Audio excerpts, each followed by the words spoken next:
Oh, Scott, I've never seen this. Oh, yeah. He's basically touching his clavicles in the screenshot here. Oh my God. It's like a belted leg extension. Whoa. Low incline Smith machine guillotine press. Yeah. If you're having trouble growing your chest, doing some of this Arnold stuff is, I think, a really, really good idea.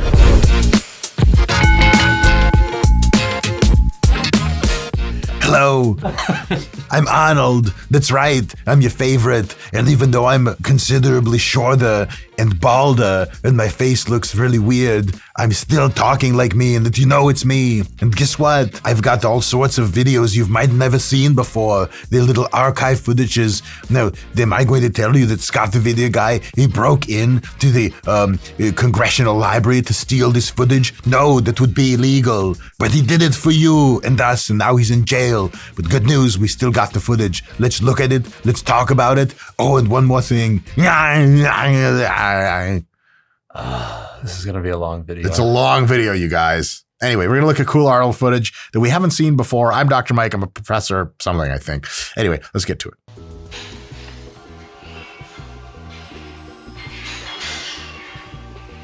Yeah, listen, I want an exercise in which I can really improve my ability to back and slap somebody. Shut up. Oh, you just like... This is the kind of exercise that the bros today would be like, man, science-based these are reinventing the wheel.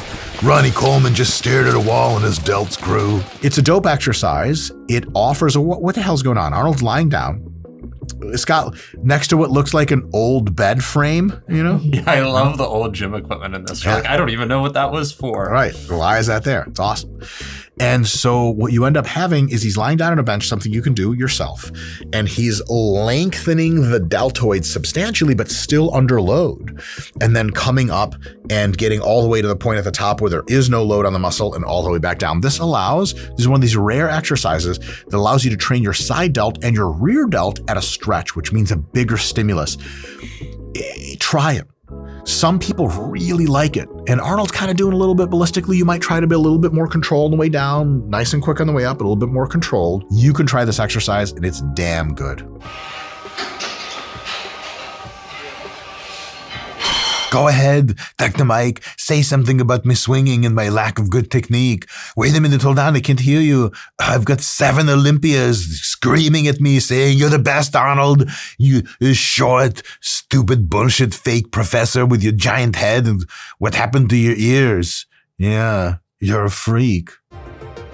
Whoa. Whoa. Low, it's got, as promised, right? Low incline Smith machine guillotine press. I don't know what you guys know about the French Revolution, but I know almost nothing. What I do know is that they employed the guillotine to do one of two things. One is executions of leaders that proved to be not good enough to lead the new French state. And two, execution of the guillotine Smith machine press to give some of those French leaders some of the biggest upper pecs of all time. My God, Scott, a very not well-known fact about the French Revolution is people were just stacked up, bro. Oh, I didn't know that. Vive la France. And hold on a sec, I have to balance a coffee cup on my upper deck. Non. Classic line said often in France by real French people. This is a really great exercise, especially if you control that weight at the bottom and gently touch.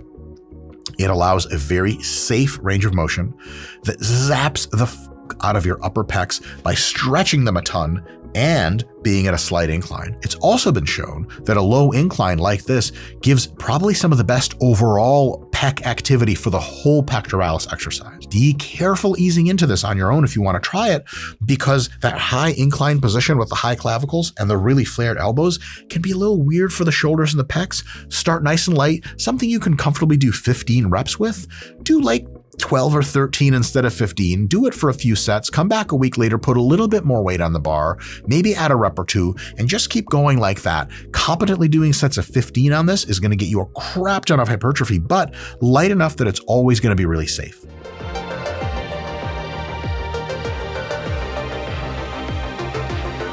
This is a ghetto-ass Smith machine situation, huh? Oh, yeah, so they have to, watch how he has to rack it. It gets even more ghetto.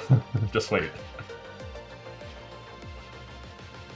Oh, yeah, that's barely a machine at all.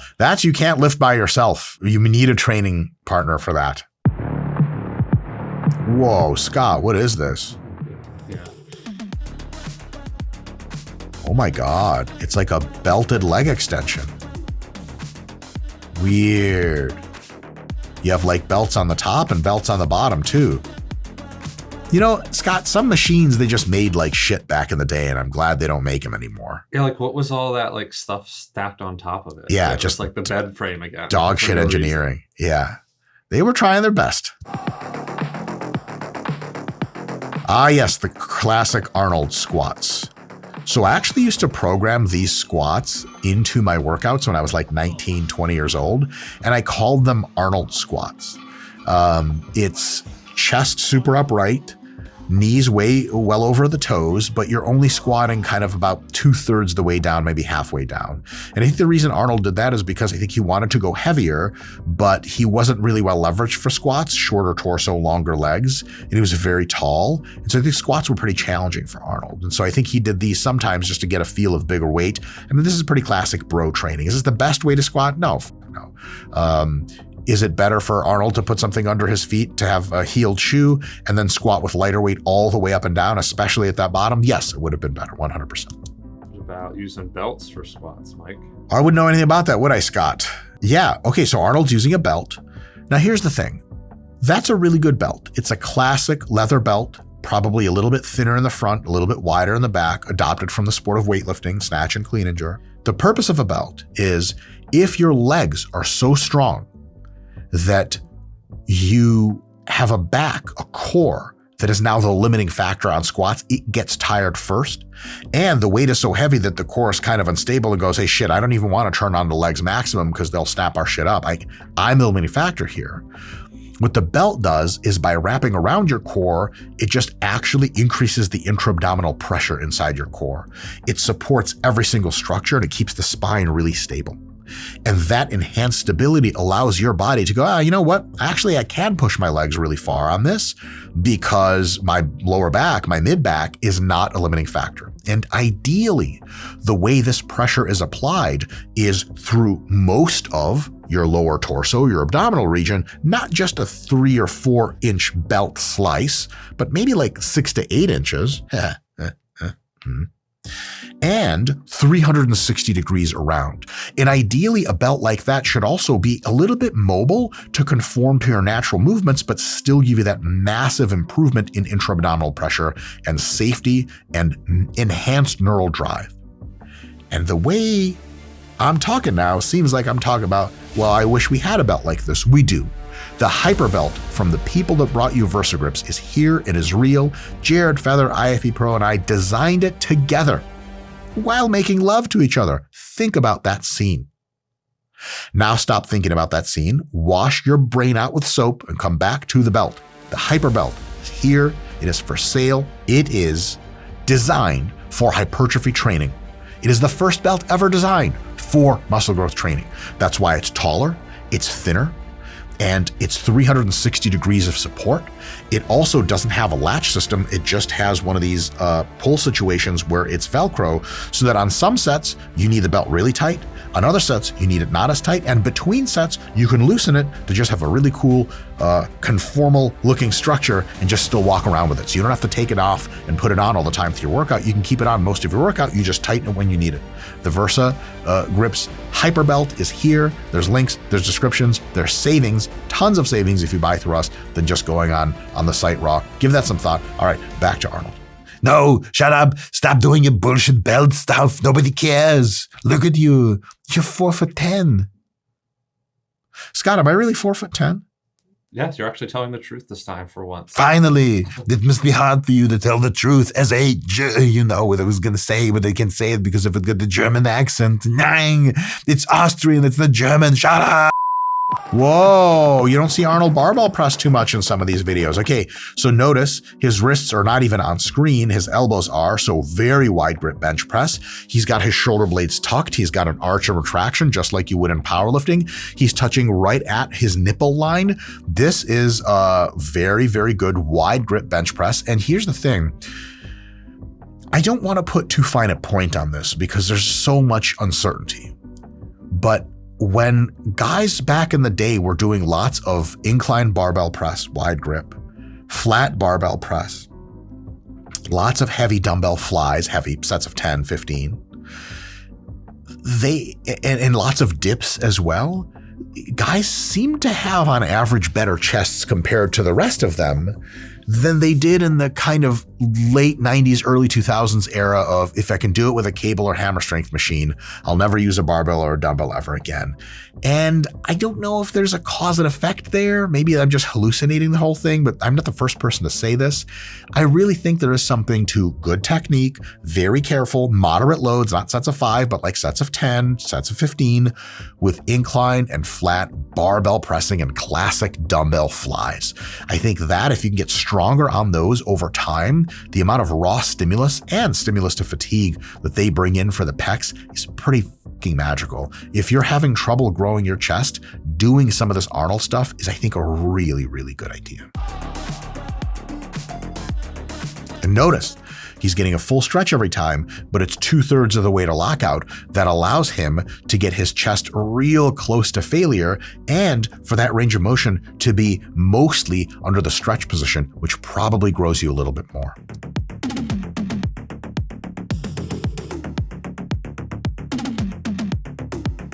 Yeah, all these reps are real close to failure now. You can tell he's slowing down, he's grimacing.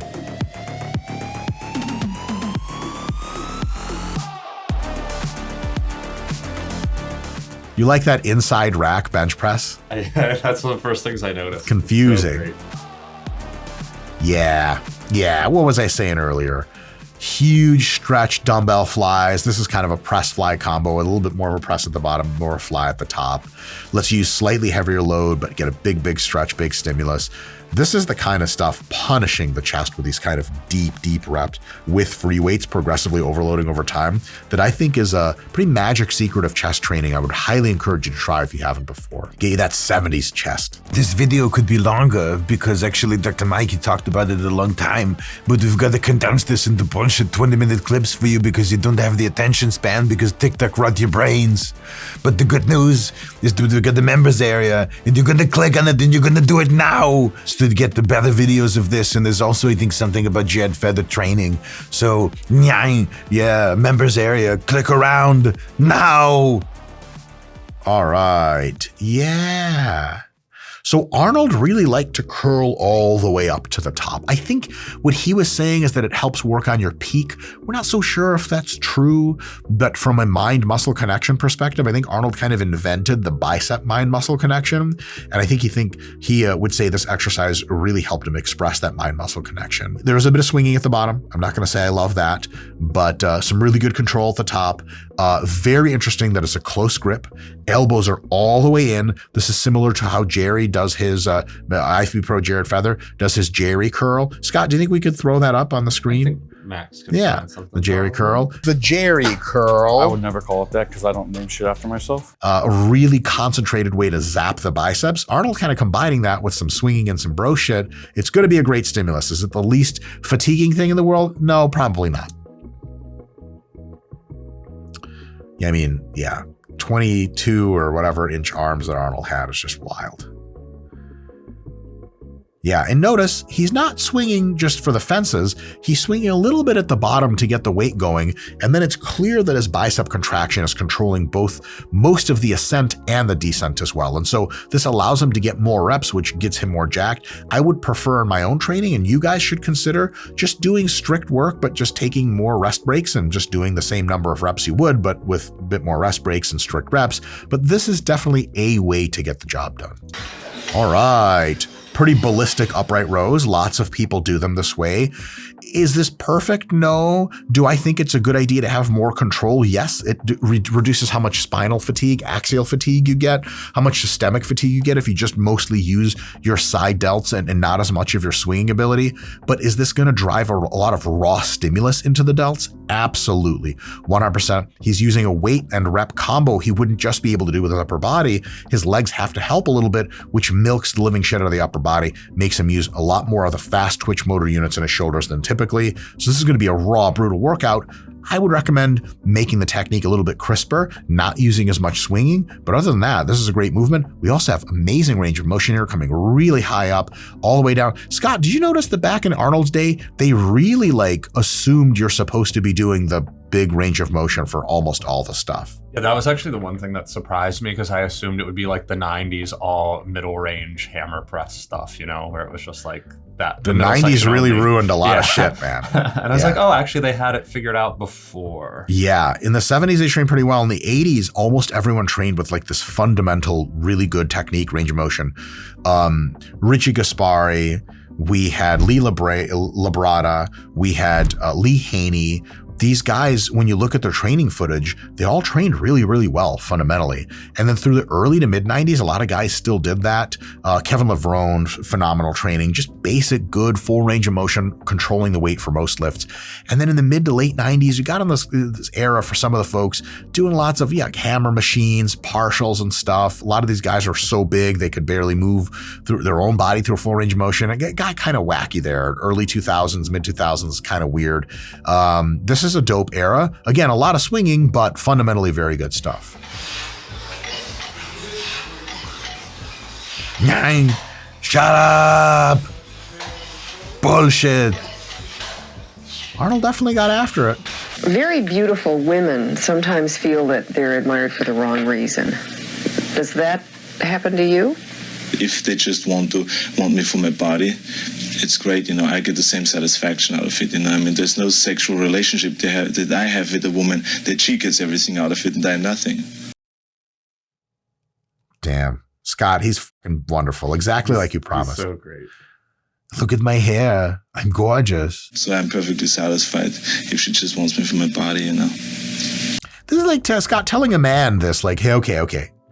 I have a girlfriend who wants to tear your clothes off and just suck on every part of you. That's kind of gross, right? You feel victimized. You're like, wait, Huh? what? Victimize Where is me, she? Please. Does she have a number I can text her at? You don't mind being a sex object? No, not at all. I don't feel like that at all. Charles Adler's courses were great in a way because it made people exercise. But the advertising campaign did a lot of harm to bodybuilding. It made people believe that men train with weights for the simple reason of impressing girls. Damn, Scott, this is some social criticism from Arnold. Yeah, it gets deep.